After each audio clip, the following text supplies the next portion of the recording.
festive fixtures way back there and some good form as well. 30 years, mate. OK, let's move on. Let's move on quickly. Move on swiftly. I was trying to. Mid-season, we've been speaking about it. It's time to hand out some of those awards. Musty, I'm going to start with you. We're going to kick off with the best team so far this season. Yeah, I mean, lots of options in here, of course. This is what I think right now. Robin Roofs has been a revelation at Sunderland. 22 years of age, got an excellent record. I think 18 goals conceded from his 18 matches played. Looks really, really good. I really like Daniel Munoz, Cara at Crystal Palace.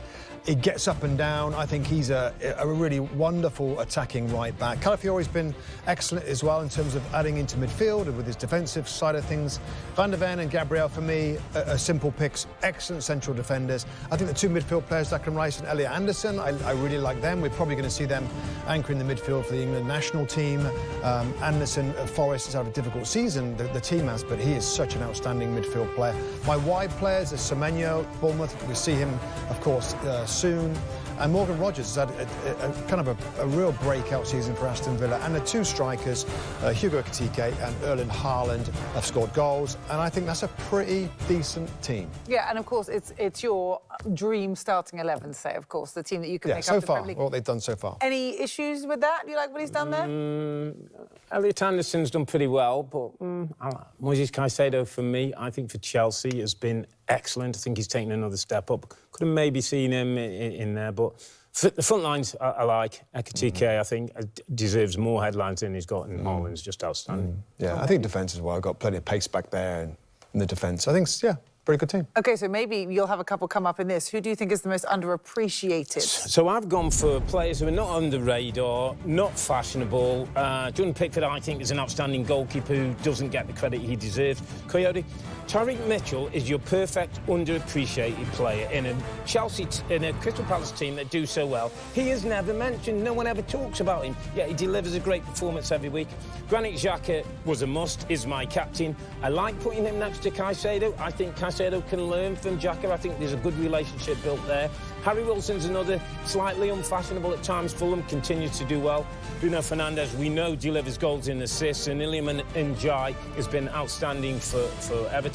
And up front, Igor Thiago has been 11 Premier League goals. If I'd have asked you, name me a Brentford player who'd got 11 Premier League goals, you wouldn't have the answer. This guy has been in outstanding form. Yeah, couldn't agree with you on something. Pickford, we were often talking about him when we were watching those games. I think he is fantastic. Anyone you'd pick out there to put in your team? Well, there will be, obviously. Come on, Musty. Yeah, I mean, Caicedo and Bruno Fernandes, I think they're pretty appreciated.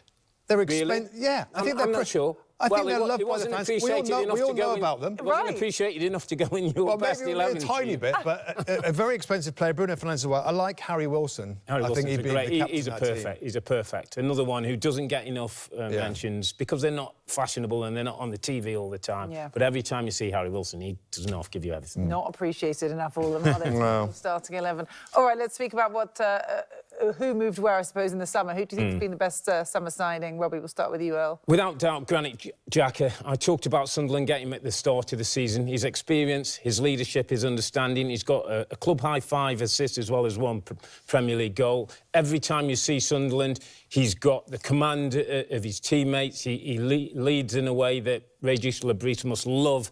He's almost like the manager on the pitch for him. And for a promoted team to be doing as well as they were, Granit Xhaka has been the key cog in the wheel. All right, Master, you going to pick someone from your dream team? I am. Oh. Hugo Ekitike. For me, he's the summer signing of the season so far. I mean, expectations were good with him, but I think he's been much better than the Liverpool fans expected, maybe we expected. Obviously, the Alexander Isak signing as well kind of made it a little bit odd. They got these two new expensive strikers, but I think Cara, I mean, just the way that he plays, his involvement, his determination. You know, we often talk about players coming into the league that need a little bit of time to settle. He did no time to settle. So I think Ekitike's been the best signing. Yeah, and his name's got a little ring to it as well. I like Ekitike. It. There it is. Talk about him. I'm going to come right back at you for manager of the season. Regis Labris, Sunderland Football Club. Wow. To manage a team coming into the Premier League, the level that's required, the fact that they bought almost a whole new team, to bed new players into a new system, in a new league, with the expectation levels as high as they are. That's not easy.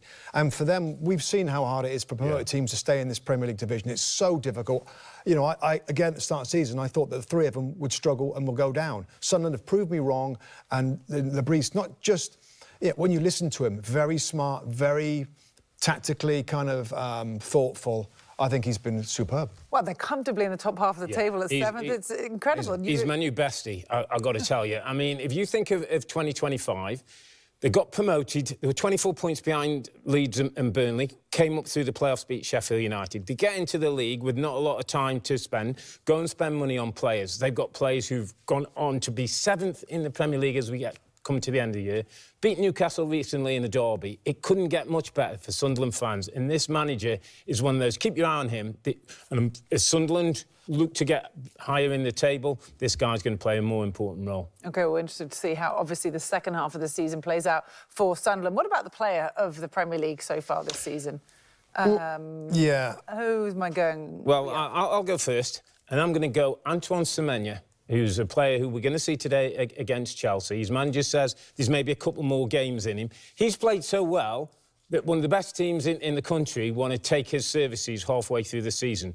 He wasn't somebody who started slow, as some players have, and then their forms picked up. He started from day one. We were at Liverpool first day of the season when he got a couple of goals, and his forms continue to go. He's a threat anywhere he plays across that front line. Antoine Semenyo's been outstanding, and a number of times when before games, I've said he's the Premier League's hottest player right now, and so he wins my award. Third for the Golden Boot as well, with 9 goals this season. Who are you picking? Well, maybe an obvious one, but Erling Haaland. We shouldn't forget what he's doing, Cara. I mean, 19 Premier League goals. Whenever there's more goals scored than games played, that's phenomenal. We very rarely see that. Of course, we know his pedigree, he's been close to these numbers before, but so far ahead of anybody else on that top goal-scoring sheet, I can't ignore that. And, you know, I know that sometimes people say he doesn't get involved in games too much. That's a phenomenal strike rate, and he's a hungry striker.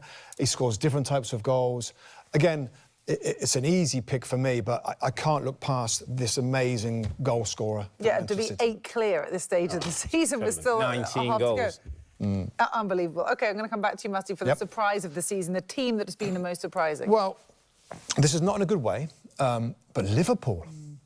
I mean, with the success of last year and the new manager and all the plaudits that we gave him, did a phenomenal job last year, steadying that ship and winning a Premier League title, spending, I think, around about £400 million. What's that, like $500 or $600 million on new players? There was a sense that, wow, you know, who's going to touch Liverpool this year? That was a strong chat, wasn't it, in the summer? Yeah. And their struggles have been, for me, the biggest surprise. Just to see them where they are on the league table, nowhere near at the top. They've picked up recently. He's kind of gone back to basics a little bit and figured it out. But just to see Liverpool, particularly earlier on at the start of the season, be so low when the expectations were so high. So that, for me, there's other candidates out there, but I still think Liverpool's not being very close to the top of the division is a big surprise. Well, and they lost obviously tragically, Jota, didn't they? To start the season, it was a very uncharacteristic summer and return to the Premier League for Liverpool. Are you in agreement, or are you picking another team? I've gone for another team. I have to go for Sunderland. For a promoted team,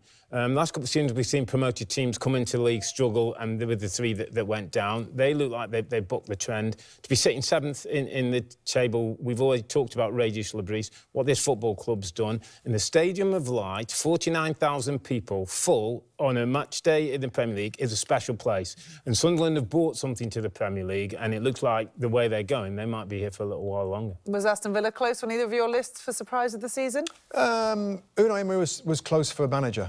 Just this recent little run of where they are. But they have been this situation a couple of years ago. They were in a very similar finished 4th. Yeah, 3rd in the table and looking to tie Arsenal. Hi there, I'm Rebecca Lowe, studio host of NBC's coverage of the Premier League. Don't forget to hit subscribe to watch more videos all season long, and for even more Premier League content, from original series to live matches, head over to Peacock.